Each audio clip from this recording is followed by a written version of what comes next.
ग्रह की डिग्री कम है तो क्या ग्रह कमजोर या मृत हो जाता है? सबसे बड़ा ज्योतिषीय भ्रम है ये। क्या आपकी कुंडली में कोई ग्रह 1 डिग्री या 2 डिग्री या 29 डिग्री पर है? क्या किसी ज्योतिषी ने आपको कहा है कि ये एक मृत ग्रह है, कमजोर है, कोई फल नहीं देगा, इसलिए तुरंत रत्न पहनिए? अगर ऐसा कहा गया है तो आज का ये वीडियो आपके लिए बहुत खास होने वाला है, क्योंकि आज हम बात करेंगे बृहद पाराशर, होरा शास्त्र, सारावली, फल दीपिका और शास्त्रीय सिद्धांतों के आधार पर इस भ्रम की पूरी सच्चाई जानेंगे। सबसे पहले ये भ्रम आया कहाँ से है ये जानते हैं, उसके बाद बताएंगे कि अगर इस तरह का ग्रह है आपकी कुंडली में कोई, तो वो फल देगा या नहीं देगा। संपूर्ण वीडियो अंत तक जरूर देखिएगा, क्योंकि आज इस वीडियो से आप बहुत ही, हम कह सकते हैं, रहस्यमय जानकारी आप एकत्रित करेंगे।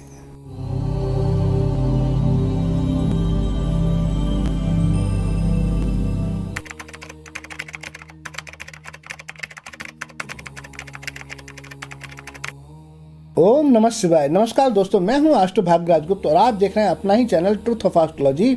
आजकल सोशल मीडिया और कई सतही विश्लेषणों में ये बात बहुत तेजी से फैलाई जाती है कि कम डिग्री या कमजोर ग्रह यानी कि 24 डिग्री से लेकर 30 डिग्री तक का मृत माना जाता है, इसलिए ग्रह फलदायी नहीं होता है। लेकिन शास्त्रीय ज्योतिष ऐसा नहीं कहता। महर्षि पाराशर ने ग्रहों की डिग्री के आधार पर अवस्था बताई गई है, ना कि ग्रह की संपूर्ण शक्ति। पाराशर के अनुसार ग्रहों की अवस्थाएं एक राशि 30 डिग्री की होती है, उसमें ग्रह की अवस्थाएं इस प्रकार मानी जाती हैं कि 0 से 6 डिग्री तक मानी जाती है बाल अवस्था, और 6 डिग्री से 12 डिग्री तक मानी जाती है कुमार अवस्था, 12 डिग्री से 18 डिग्री तक युवा अवस्था मानी जाती है, और 18 से 24 डिग्री तक वृद्ध अवस्था कहलाई जाती है, 24 से 30 डिग्री तक मृत अवस्था मानी जाती है, ऐसा उन्होंने कहा है। अब यहाँ सबसे महत्वपूर्ण बात समझिए, मृत अवस्था का अर्थ ग्रह का समाप्त होना नहीं है कि वो मर गया, ऐसा नहीं होता। ये केवल ग्रह की कार्य करने की अवस्था का प्रतीकात्मक नाम है। जिस प्रकार एक वृद्ध व्यक्ति अनुभववान होता है, उसी प्रकार मृत अवस्था वाला ग्रह भी एक परिस्थितियों में अत्यंत प्रभावशाली परिणाम देता है। ग्रह की वास्तविक शक्ति कैसे देखी जाती है पहले ये बताते हैं। आप सबसे पहले अपना षड्बल चेक करें। महर्षि पाराशर ने ग्रह का वास्तविक बल मापने के लिए षड्बल बताया गया है। इसमें शामिल है स्थान बल, दिग्बल, काल बल, चेष्टा बल, नैसर्गिक बल और दृष्टि बल। यदि ग्रह षड्बल में मजबूत है तो उसकी कम डिग्री उसे कमजोर नहीं बनाती है, वो अपने संपूर्ण फल देने में सक्षम होगा। उच्च या स्वराशि का ग्रह ये क्या करता है? यदि ग्रह उच्च राशि में हो या स्वराशि में हो या मूल त्रिकोण में हो, यानी कि 1, 5, 9 में बैठा हो अपनी राशि से, तो शुरुआती डिग्री पर भी अत्यंत शुभ फल दे सकता है। उदाहरण के लिए 1 डिग्री का उच्च का सूर्य, 2 का उच्च का बृहस्पति, या हम कह सकते हैं 3 का स्वराशि का जो मंगल है, वो बहुत ही शक्तिशाली परिणाम दे सकता है। यहाँ हाउस ऑफ प्लेसमेंट भी देखना बहुत जरूरी होता है।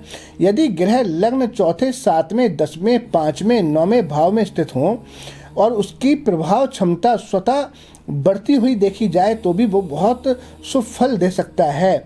नक्षत्र का भी बहुत महत्वपूर्ण योगदान होता है। ज्योतिष में केवल राशि ही नहीं, नक्षत्र भी अत्यंत महत्वपूर्ण होते हैं। यदि ग्रह किसी शुभ नक्षत्र में बैठा हो, अपने मित्र नक्षत्र में बैठा हो, या उसका नक्षत्र का स्वामी स्वयं मजबूत होकर कहीं उच्च का होकर बैठा हो, तो ग्रह शानदार परिणाम देता है, चाहे फिर वो कम डिग्री का हो या मृत अवस्था का हो।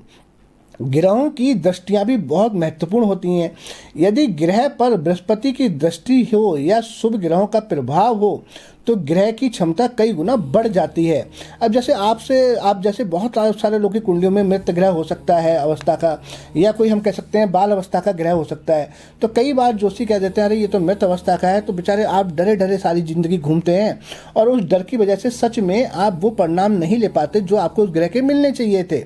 तो आप अपनी कुंडली में, अपने चार्ट में ये सभी पैरामीटर लगाकर देखें कि क्या उसका स्वामी कहाँ बैठा हुआ है, कहीं त्रिकोण में बैठा हुआ है, या कहीं शुभ राशि में बैठा हुआ है, या अपनी मित्र राशि में बैठा हुआ है, या उच्च का होकर बैठा हुआ है, या जिस नक्षत्र में बैठा है उसका स्वामी कहीं स्वयं की राशि में या मित्र राशि में उच्च का होकर बैठा हुआ है।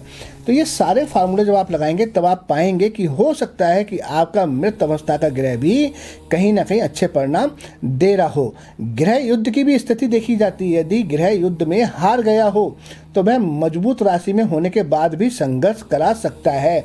इसलिए केवल डिग्री देखना पर्याप्त नहीं होता, अस्त भी देखना चाहिए, यानी कि ग्रह कंबस्ट है या नहीं है। कई बार ग्रह कम डिग्री का नहीं है बल्कि सूर्य के अत्यधिक निकट होने के कारण अस्त हो जाता है, कंबस्ट हो जाता है। ये भी एक अलग विषय है। इसे डिग्री की कमजोरी समझना गलत हो जाएगा, यानी कि डिग्री जो है एक आपको व्याख्या दे सकती है कि ग्रह कैसा परिणाम देगा, लेकिन ग्रह संपूर्ण शुभ अशुभ ये खाली डिग्री पर निर्भर नहीं करता।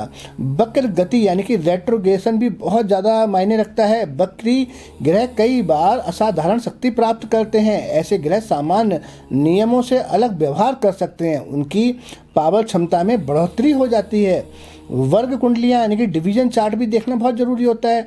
इसमें आप D9 यानी कि नवांशा, D10, D7 और D60 जैसी वर्ग कुंडलियों में ग्रह की स्थिति भी वास्तविक फलादेश में बहुत महत्वपूर्ण होती है। यदि D1 में ग्रह सामान्य हो लेकिन D9 में अत्यंत मजबूत हो तो उसके परिणाम पूरी तरह से बदल जाते हैं। आपकी आधी जिंदगी के बाद में आपकी ज़िंदगी बदल सकती है। आपकी मैरिज लाइफ के बाद आपकी ज़िंदगी बदल सकती है। आप देखें कि क्या 29 डिग्री वाला ग्रह हमेशा खराब होता है? बिल्कुल नहीं। 29 डिग्री को जोशी क्रिटिकल डिग्री कहकर डराते हैं, लेकिन शास्त्रीय ग्रंथों में हर 29 डिग्री का ग्रह अशुभ नहीं कहा गया है। यदि ग्रह राशि परिवर्तन के बिल्कुल निकट हो तो उसके फल देने का तरीका थोड़ा विशेष हो सकता है, लेकिन इसका अर्थ ये नहीं है कि ग्रह निष्क्रिय हो गया है। क्या 0 या 1 डिग्री का ग्रह हमेशा कमजोर होता है? नहीं।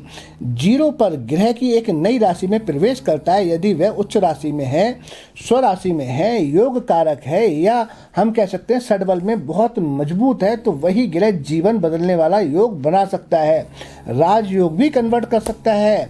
वास्तविक फलादेश कैसे किया जाता है? एक अनुभवी ज्योतिषी कभी भी केवल 1 डिग्री देखकर भविष्यवाणी कभी नहीं करता। वह देखता है लगन, लग्नेश, राशि, भाव, दृष्टियां, युति, षडबल, अष्टवर्ग, नवांश, दशा, अंतरदशा, गोचर, योग, नक्षत्र और ग्रह की अवस्था। इन सब का संयुक्त अध्ययन ही सही फलादेश देता है। याद रखिए कि डिग्री ग्रह की पूरी कहानी नहीं बताता। केवल 2 डिग्री या 29 डिग्री देकर किसी ग्रह को मृत या बेकार या कमजोर घोषित कर देना शास्त्रीय ज्योतिष नहीं है। सच्चा फलादेश हमेशा संपूर्ण कुंडली के गहन अध्ययन से ही संभव है। यदि आपकी कुंडली में भी किसी ने केवल डिग्री देखकर आपको डराया है तो बिना पूरी जांच के किसी भी निष्कर्ष पर मत पहुंचिएगा।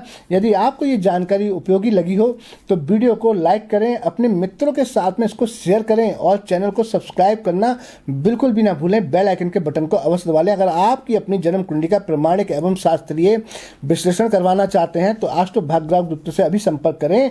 सही मार्गदर्शन ही सही निर्णय की पहली सीढ़ी है। कमेंट में हर हर महादेव अवश्य लिखें।